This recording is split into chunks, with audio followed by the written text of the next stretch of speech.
Assalamualaikum warahmatullahi wabarakatuh. Saya Mega Nuraini Wijayanti, Program Studi Pendidikan Biologi, Kelompok PPL 90 dengan dosen pembimbing lapangan Ibu Syafnida Ifrianti MPD dan lokasi PPL di NIM 5 Bandar Lampung.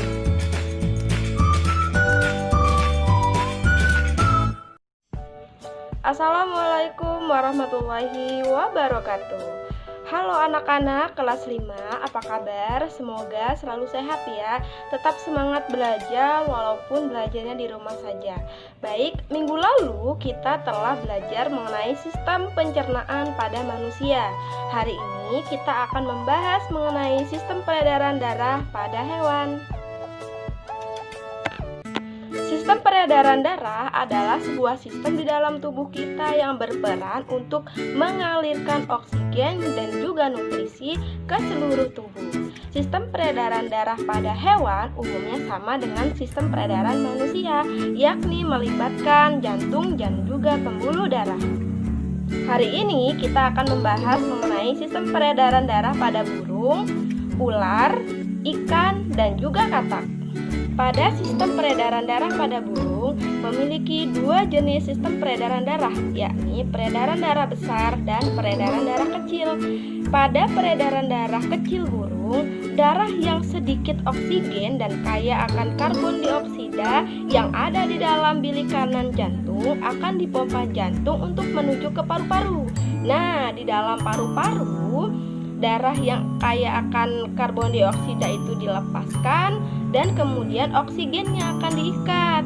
Selanjutnya, dalam paru-paru, darah yang kaya oksigen itu akan kembali lagi ke jantung melalui serambi kiri. Dan pada sistem peredaran darah besar, darah yang kaya oksigen dan sedikit karbon dioksida yang ada di dalam bilik kiri jantung akan dipompa jantung untuk menuju ke seluruh tubuh melalui aorta.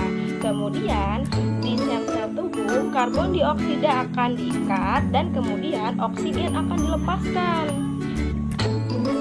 Dan selanjutnya, darah yang kaya akan karbon dioksida itu akan mengalir melalui pembuluh vena, kemudian akan menuju ke serambi kanan dan juga bilik kanan.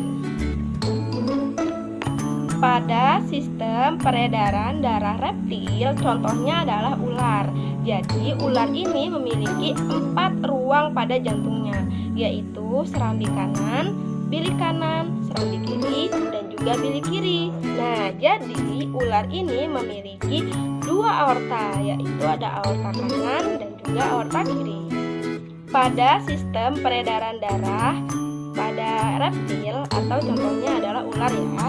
Jadi, darah dari seluruh tubuh yang kaya akan karbon dioksida akan dialirkan ke serambi kanan.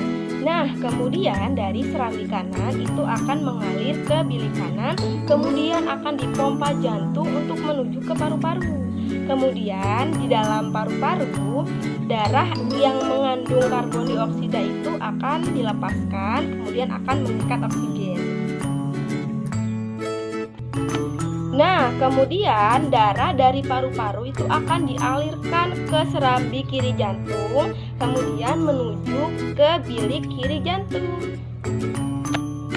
Nah, kemudian darah dari bilik kiri jantung itu akan dibawa ke seluruh tubuh melalui pembuluh nadi. Yang ketiga adalah sistem peredaran darah pada amfibi atau contohnya adalah katak ya. Jadi pada katak dia memiliki sistem peredaran darah yang berupa cairan dan juga plasma darah. Nah, jadi sistem peredaran darah pada katak itu dimulai dari darah yang berasal dari seluruh tubuh katak melalui pembuluh balik akan dipompa menuju ke serambi kanan, kemudian akan dipompa lagi menuju ke bilik jantung. Nah, selanjutnya darah dari bilik tadi akan dipompa lagi menuju ke paru-paru.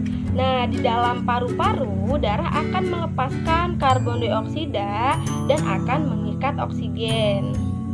Dan selanjutnya, melalui pembuluh balik paru-paru, darah dari paru-paru akan kembali lagi menuju ke serambi kiri jantung dan akan kembali lagi ke bilik jantung.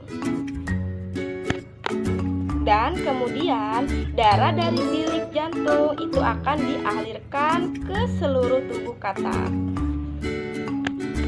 Nah, ibu ingin bertanya kepada anak-anak, kenapa kulit katak itu selalu lembab, tidak pernah kering, gitu ya.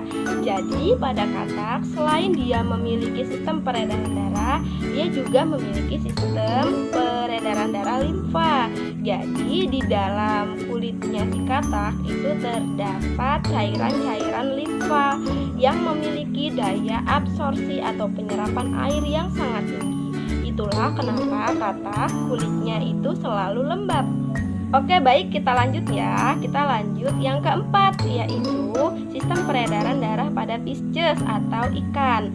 Jadi alat peredaran darah pada pisces atau ikan terdiri dari jantung dan juga pembuluh darah.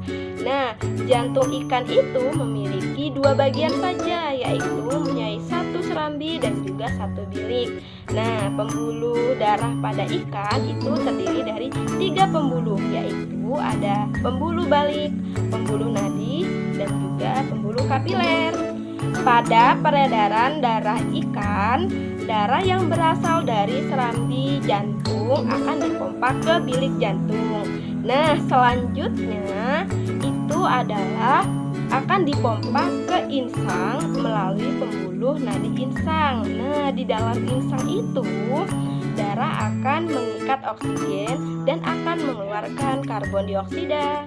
Kemudian selanjutnya darah itu akan berkumpul ke aorta, di dalam aorta ya, dan selanjutnya akan dialirkan ke seluruh tubuh dengan membawa sari-sari makanan dan juga oksigen ke dalam sel-sel tubuh.